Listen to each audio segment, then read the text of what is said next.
Você está ligado na Rede Nacional de Rádio, a maior rede de rádios do país.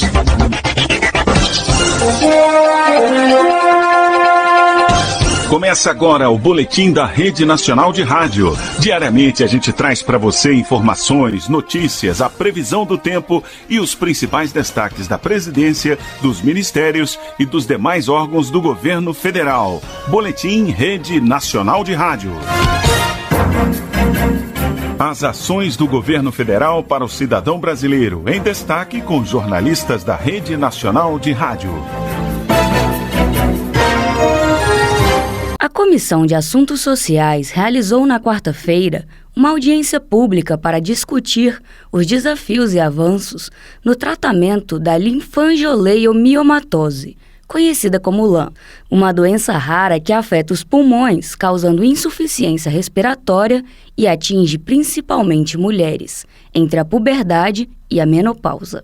O médico pneumologista do Centro de Referência em Pesquisa e Tratamento da LAM, Bruno Baldi, destacou que apenas 1/6 dos casos da doença no Brasil estão diagnosticados. Ela ainda não tem uma cura, apesar do tratamento já ter melhorado bastante. A gente estima realmente que existam aí em torno aí de 2 mil pacientes com LAM no Brasil, mas a gente só tem cerca aí de 1/6 diagnosticado. Então realmente é uma doença que a gente ainda tem muito por conhecer aqui no nosso país. A senadora Damares Alves, do Republicanos do Distrito Federal, que presidiu a sessão, exaltou o papel da sociedade civil na luta por políticas públicas para doenças raras. Nós chegamos onde chegamos, projetos de lei, leis aprovadas, políticas públicas instituídas por causa da sociedade civil organizada, por causa das famílias, por causa de instituições como a Alhambra. E a gente precisa fazer essa homenagem às instituições, à sociedade civil organizada. A representante da Associação dos Portadores de LAM, Maria Clara Castelões,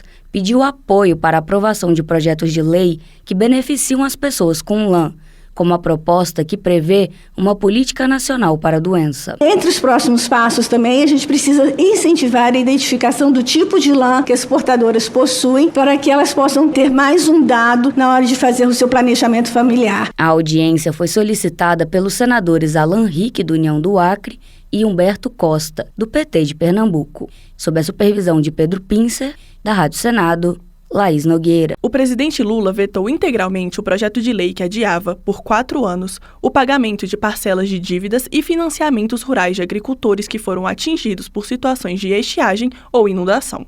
A decisão se dá por contrariedade ao interesse público e inconstitucionalidade.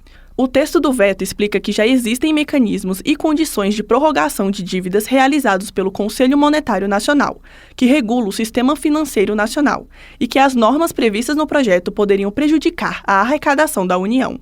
Os Ministérios da Fazenda, Planejamento e Orçamento, Agricultura e Pecuária e Desenvolvimento Agrário e Agricultura Familiar também se manifestaram contra a proposta.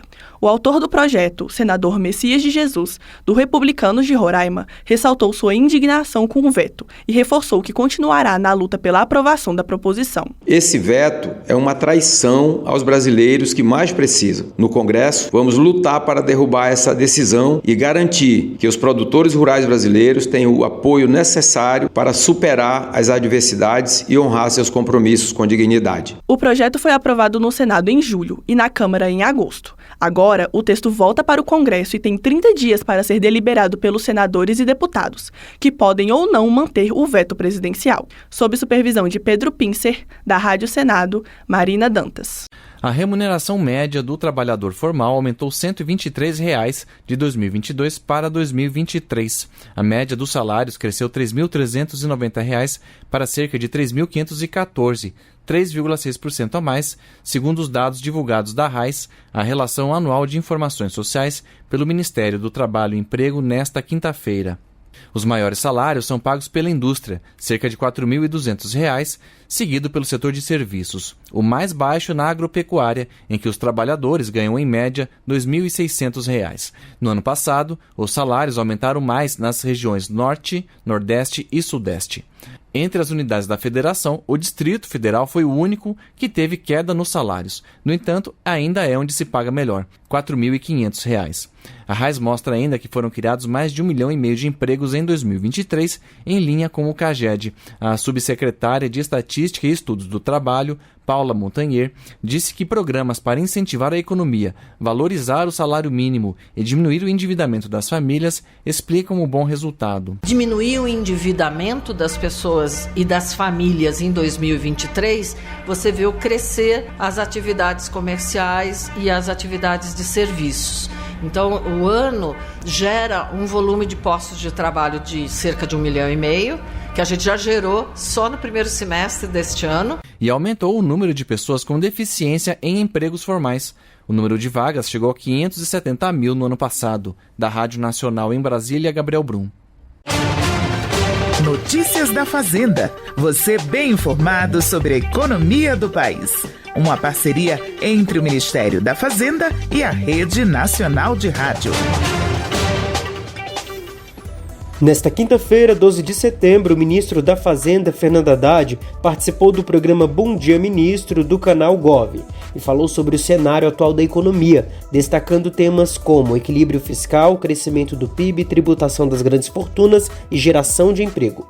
Em relação ao ajuste das contas públicas, o ministro destacou que esse caminho precisa ser trilhado com bastante cuidado, principalmente para garantir os direitos dos mais vulneráveis que dependem do Estado. O Brasil precisa reequilibrar suas contas. Só que tem que se fazer isso de forma criteriosa, para que as pessoas que dependem do Estado, dependem de oportunidades, possam tê-las, e aqueles que não pagavam impostos voltem a pagar. Haddad chamou a atenção para os resultados positivos da economia brasileira e revelou seu otimismo com o crescimento econômico. Nós geramos em 7 meses 1,5 milhão de empregos no Brasil. A economia vai crescer mais de 3% esse ano. Nós já temos reservas cambiais acumuladas desde o período do presidente Lula. Nós não temos dívida externa e o Brasil voltar a crescer acima da média mundial. O crescimento do PIB brasileiro revelou que o Brasil surpreendeu até mesmo as especulações mais ambiciosas, segundo Haddad. O pessoal previu um crescimento de 0,8% ano passado, deu 2,9%. O crescimento do PIB esse ano, lá a média, 1,5%. Nós crescemos no segundo trimestre, 1,4%. Em relação ao imposto sobre grandes fortunas, o ministro informou que o Brasil deseja que haja uma tributação uniforme em âmbito internacional. O país aproveita para priorizar o tema enquanto preside o G20. Nós levamos para o âmbito do G20 a proposta, para que esse imposto sobre riqueza seja um tributo cobrado internacionalmente. Se ela tem bilhões de dólares, ela tem que ser tributada, não importa para que país ela pague o tributo. Você ouviu as principais notícias da Fazenda, uma parceria entre o Ministério da Fazenda e a Rede Nacional de Rádio.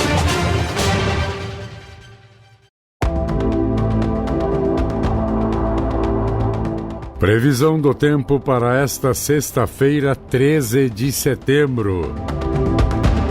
Região Centro-Oeste. Goiânia em Goiás tem nesta sexta-feira sol entre muitas nuvens pela manhã e claro com sol à tarde. Os termômetros registram mínima de 19 e máxima de 37 graus. A umidade do ar é de 15 a 60%. Campo Grande, no Mato Grosso do Sul, fica com sol entre muitas nuvens pela manhã e claro com sol à tarde. A temperatura mínima é de 23 e a máxima 39 graus. A umidade relativa do ar é de 15 a 40%. Com informações do INMET, o Instituto Nacional de Meteorologia. Da agência Rádio Gov, em Brasília, Vladimir Filipim. Previsão do tempo na Rede Nacional de Rádio.